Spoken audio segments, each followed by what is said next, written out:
Hello everybody, welcome once again to another video put out during this COVID-19 pandemic. Today's video is going to be about how patients get appointed to the HP during the COVID-19 pandemic. And this is of course interim guidance. We're really looking at how we're managing patient flow and just the process of someone calling the office to actually becoming scheduled and following up with that patient during this time. As I mentioned, this is interim guidance. There's a very good chance that this will change as time goes on. But at the moment, we've revised a bit the way that we're going to do this. So let's go ahead and get started with just kind of walking you through the flow of how patients are going to get appointed at the office. So first of all, at some point in time, the patient's going to contact our office. And at the moment, we've got some of our staff working in the horseshoe from 8 to noon, essentially Monday through Thursday. The hours vary somewhat. Sometimes we have more people in the building and sometimes we have fewer. But essentially, patients are going to call our office. And if there are people at work, it's going to ring through and they'll pick up the phone and there'll be that first contact, that phone call. Now, alternatively, if it happens that a patient calls our office and there's no one there to pick up the phone, because it's after the hours that we're staffing, the patient's going to be instructed to call directly the dental health professional's after hours number. Again, that's 231-884-8165. So there's really two ways that people are going to make contact: our regular number or the after hours number. And what we really need is we want to standardize the data collection that's being done. So if you are happening to be one of the people who's working at the front and you receive a phone call, for all of the patients, we want the same information. So we've got this chart here, and it's the emergency patient worksheet. It's a little bit different than our questionnaire, and we'll get into why that is.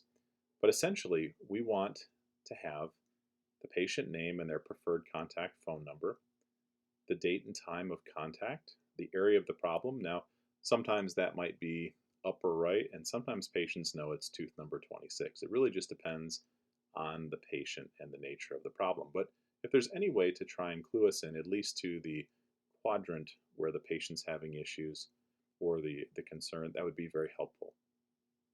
We'd like a brief history of the present problem.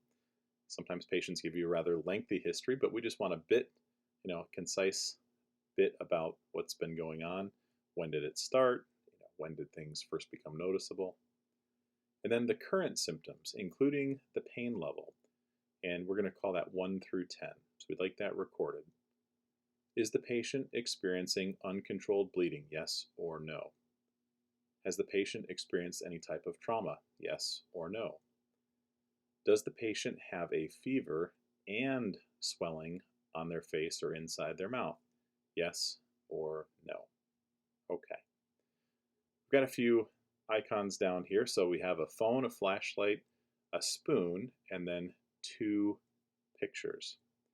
So what we're also going to be asking patients to do is to try and document something with a mobile device that can then be forwarded on to our after hours number. So the best way to go about doing this is have somebody else take the picture for you. We need additional lighting in the form of a flashlight, and a spoon is a far better choice for retraction than fingers, forks, or knives. So ideally, patients are going to get some type of full face shot, as you see in the bottom, and then some type of intraoral image. And that's really what we need. So that information would then get forwarded to the DHP after hours number. Now, if the patient's interacting with the after hours number directly, that's not a problem, but it might seem a bit odd to you if they're calling you while you're at work that we're actually going to direct that information to go to the after hours number, and I'll show you why that is. So we have input, decision, liability, and teledentistry. So with our input, consistency is going to be the key, and the workflow is going to go as follows, as I just mentioned. That information that you are recording for us is going to get forwarded on to the doctor of record. And that's really going to be the same if it's one of our front staff answering the phone or if it's the after hours number. They're going to record that information and pass that on to the doctor of record. Now, the images that a patient is going to capture are going to take a slightly different route. As we said, they're going to be forwarded on to the DHP after hours number. And it's important that we impart to those patients that getting a good quality image is going to help us determine if you need to be seen and when you need to be seen. So it's incumbent upon them to try and get good images for us. Okay? So those two bits of information can go potentially in different directions. Behind the scenes, what's happening is the DHP after hours number is going to forward those images on to the doctor of record. So they're passing that information along, okay? And ultimately, the doctor of record is going to have a way of inputting those images into the patient's clinical record back into Dexis, okay? So that's kind of the pathway that this information, these two different directions the information is going to take. Ultimately, they're both going to be back with the doctor of record.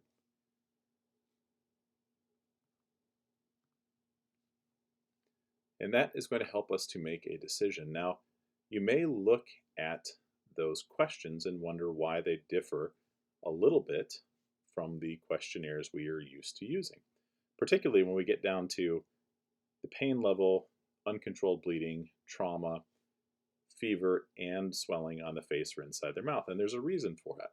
We are currently working under your favorite algorithm number one. You can think of it as a flow chart. But those questions you're really helping us figure out the first half of this flow chart. Are you experiencing dental pain? Are you experiencing uncontrolled bleeding? Have you experienced trauma? Do you have fever and swelling on your face or inside your mouth? And what's your pain level?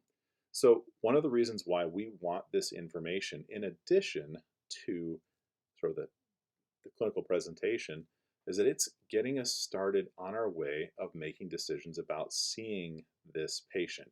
You're getting the data we need to manage the top half of this algorithm, okay? So we recognize that making a decision on whether or not a patient should be seen is not something that should reside on the shoulders of our front desk staff. You guys have a lot of things you're really good at. This is a bit more responsibility than you need to be managing. So we don't want you to feel pressured. This is something that's going to go on to the doctor who's ultimately going to make the decision.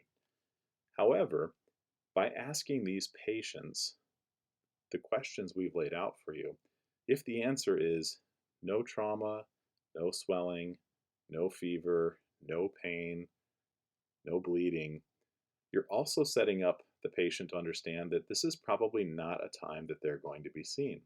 And you don't have to necessarily deliver that message. That can be something that the doctors would do. But you're beginning to lay the groundwork for them to understand this is not a normal time. And normal dental emergencies that we would be trying to see within 24 hours are getting delayed significantly due to our guidelines and the pandemic. Okay? So why do we do this? What's up with the pictures? Why that extra step? Well, we're going to talk about liability and teledentistry. So the first thing I want you to know is the liability end of things. This is a difficult time for us as dentists because we have significantly reduced our ability to screen the patients that we normally would have. Yet our liability and decision-making process has not changed.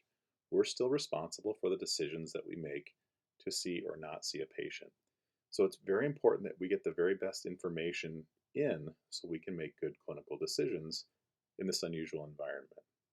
The second big piece is teledentistry. And you've seen this diagram before, albeit a little bit smaller.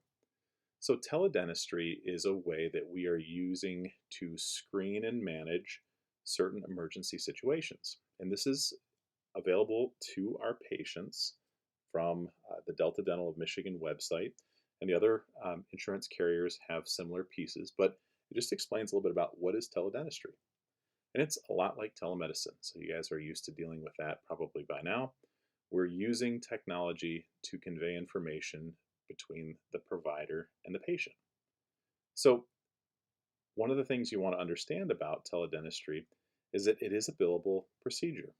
And typically, if we get photos, it's going to be the code D0140 problem-focused examination or emergency exam. If we don't get photos, it's a D0190, and that's more of a screening. There's a big difference on what we can evaluate without the photos, and there's also a big difference on what we're allowed to bill. And the most important thing is it's a big difference on our decision-making process. Do we need to bring that patient in unnecessarily, or do we need to see that patient? So we really need that information. Minimum 2 pictures, full face shot to make sure that they are not, we can evaluate if there's any extraoral swelling or any significant trauma.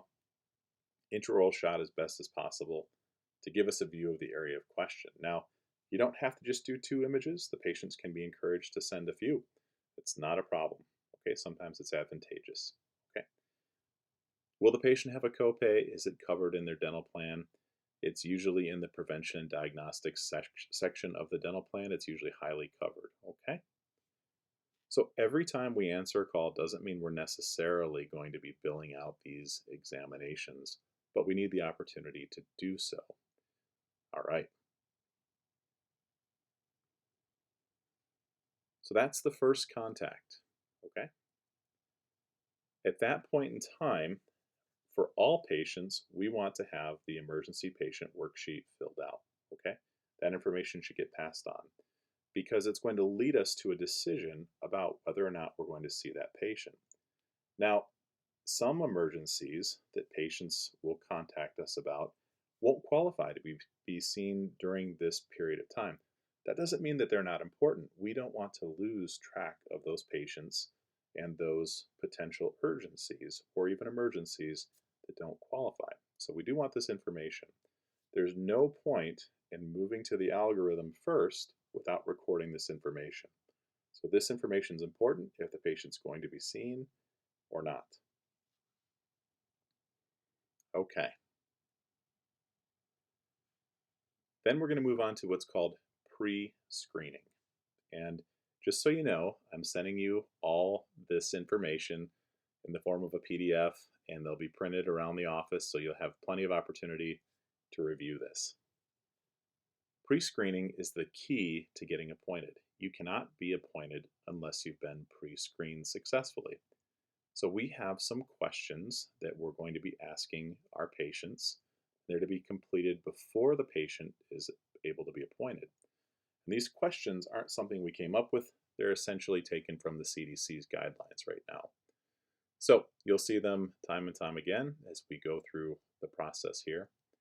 First question is, have you been diagnosed with COVID-19 or considered a presumptive positive case of COVID-19? Have you been in contact with any person that has been diagnosed with COVID-19 or considered a presumptive positive case of COVID-19? Have health officials instructed you to quarantine currently, or have you been instructed by health officials to quarantine previously? Now, that may create a little bit of confusion. We aren't technically under a quarantine. A quarantine would be an additional step that the health department or someone's physician would ask a patient to do on top of what we're currently doing right now. Okay, so that's not just this general shutdown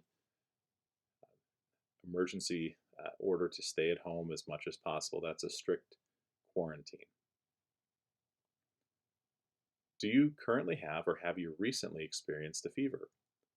Do you currently have or have you recently experienced a dry cough, a productive cough, frequent sneezing, runny nose, nasal congestion, or any other respiratory symptoms?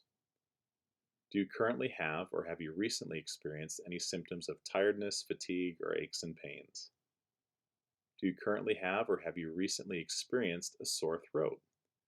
Do you currently have or have you recently experienced diarrhea? These are the questions that we're going to be asking essentially pre-screening, screening, and follow-up. So pre-screening can be performed by either a member of our front staff or a doctor, depending upon how contact was initiated. So this might be something that you would be doing if you happen to field the phone call, if you're a front staff member, or potentially if you're one of the doctors who's picking up the information a little further along. But either party can do it. If the patient has answered yes to any of these questions during pre-screening, which should ideally be about 48 hours before the appointment, please follow up with a doctor of record for additional steps and clearance for scheduling. So if they've answered yes to these questions, they don't get an appointment at this point in time. Okay, even if the doctor says it's a qualifying uh, event or qualifying emergency or urgency, we have to go through this pre-screening process before the patient gets appointed. And answering yes to one of these questions would require a little bit more work. Okay? Patients are not to be given an appointment unless the pre-screening criteria have been successfully met and a clinical note is entered. So we need to be entering a clinical note that can be done by the front staff or the doctor. COVID-19 pre-screening completed successfully. That's the note. You put that in, and then the patient is able to be appointed. So please remind the patient, this is a bit of a change, that the front door will be locked and that they should call dental health professionals when they arrive to have the door to the vestibule unlocked and the screening process initiated. So that front door is going to be locked so we don't have the capacity for people to just come and go in our facility as they please. Now, we've already talked with the mailman, and there is going to be an exchange of the bins of mail, empty for full, that will occur in the vestibule, and they're aware of our change in policy. And the additional thing we're going to do is have our packages delivered, instead of being delivered centrally in the building, they're going to be deposited at the employee entrance just inside the door on the tiles there. And that's where they can pick up the packages that they need to take as well. So we're going to be limiting access, not so much from the patients there, but more of our other services that help supply our office. So we'll be changing that as well. So summary would be front staff or doctor can do the pre-screening. It occurs before the patient is appointed. They cannot have an appointment until they've successfully completed the pre-screening, and a chart note is necessary once we're done. The next step is a bigger change. This is screening. So screening literally unlocks the door. So the patient's going to arrive, and they're going to need to call dental health professionals when they arrive to have the door to the vestibule unlocked and the screening process initiated. I am sure some patients will forget their cell phones, and they will knock on the door and we'll have to go about it that way. But at the moment, we don't have that many patients coming in and out of the building. This is the big change for us. So we're going to, in that vestibule, we're going to have an assistant or doctor in full PPE ask questions of this patient, and they're the same questions that we just went through. That takes a little bit of time, and once they've successfully completed those questions, we're going to take their temperature. And there's a reason why we take the temperature after the questioning. At least right now in Michigan, goodness, we had snow a couple days ago. It's going to be nice tomorrow. The temperature varies quite a bit, and we're using something that takes the surface temperature of the forehead. So as the temperature normalizes and gets nicer out, we aren't going to have as much of an effect on the forehead as we maybe do earlier this week. So by having the patient enter the vestibule, go through this questioning, it allows a little bit of time for that temperature to normalize to give us an accurate reading. So we'll take the temperature after the questioning's been done. Okay? So as it says, screening can be performed at the time of appointment by either an assistant or a doctor in full PPE. That includes gloves. If the patient has answered yes to any of these questions or exhibited a temperature classified as a fever, remember our video, it's going to come out 38C, or which equals 100F or higher. There's going to be an alarm, and it's going to be recording a temperature that's indicative of a fever. During the screening process, please follow up with a doctor of record for any additional steps and clearance, unless the patient is exhibiting signs of respiratory distress, visible coughing, breathing, anything you feel that the patient's having difficulty with their respiratory process. In this situation, the patient would be given a surgical mask, which will be located in the vestibule, and immediately asked to leave and seek follow-up care with their physician for further management. So this is almost like the last step before they're entering the building and able to have care. So if someone fails the screening process, we do need to follow up with them and determine what would be the hurdles they'd have to jump through to jump over, I should say, to be able to be seen in the office. Okay? So, screening will also result in a separate clinical note if the patient does not successfully meet the required criteria. You'd simply put in COVID-19 screening criteria not met. That would be entered as a clinical note, and additional guidance will be provided by the doctor of record on how to proceed with the patient's future needs. Okay? So, people are invariably going to be ill with a lot of different maladies, not necessarily COVID-19. This situation is probably going to happen. Okay? If the patient, on the other hand, successfully meets all required criteria, then you would simply enter COVID-19 screening completed successfully in the same clinical note containing your procedural note. So if the patient is perfectly fine, just put that item in with the clinical note you're going to enter for whatever you do during that time. So we use the term vestibule. I'm just going to show you. So the patient is going to find that this door is locked and there's a sign on the outside reminding them to call dental health professionals and we'll let them in. Okay? So within this area, we're going to go out and meet the patient in full PPE. You'll have masks, you'll have some signage. It's going to also remind you to go through these questions, okay? But what we're doing is we're physically preventing the patient from entering the building until we've done that additional screening process. That's going to be done by the assistant or doctor in full PPE. That means face shield, mask, over respirator, gown, okay? Because what you're going to do from here is you're going to then take the patient back to the treatment room. We don't want to have them waiting in the lobby, and we don't want to take any more time than we have to. We're ready to go. We're going to greet the patient. We're going to protect ourselves in that environment, and we're going to move the patient quickly once they've gone through the screening process to the treatment room. And we're only going to be screening one patient at a time, obviously, in the vestibule. So let's talk about the hierarchy of controls and why we think this is a really good idea for our office. So you've seen this diagram in one of our previous videos. And what we're doing is we're leveraging our existing building's layout to help protect our staff. And so when you look at this hierarchy of controls diagram, this inverted pyramid, we're actually trying to do a couple of different things. We're leveraging our ability to eliminate a hazard. So we are trying to physically remove any individual that is potentially hazardous because they have COVID-19 from entering the building, okay? We are utilizing our existing vestibule and the double door system to isolate our front staff from a potential hazard. So this is an example of an engineering control. We're utilizing the way our building's designed to try and create additional barriers to keep people safe. It's also an example of an administrative control. We're changing the way people work by going through this adjusted process that I'm explaining today. And we're going to protect the people in the vestibule by having them wear the appropriate PPE.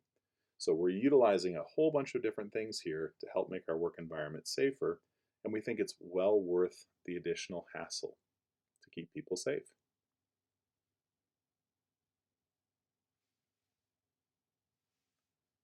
So one new thing for you is this follow-up, okay? So the follow-up is our new endpoint.